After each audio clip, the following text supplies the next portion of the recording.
amma me abinda aka yi masauran manzanni shi aka yi ma wannan manzo tun tarihin bil'adama tun adam har ya zuwa wannan manzo ba a taɓa samun lokacin da Allah ya turo manzo mutanensa suka ce barka da zuwa masha Allah mun gode ma Allah da ya turo mana an taɓa samu a tarihi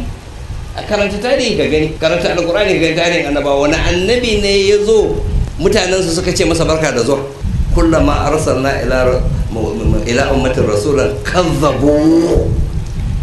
duk lokacin da muka aika ma al'umma da manzo sai su karyata shi ba wani manzo face an karyata shi to kuma ma ba tsaya ba ga karyata shi ba wani manzon da ya zo face an yi yunkurin a kashe shi wannan kuma abin al'adar mutum yana da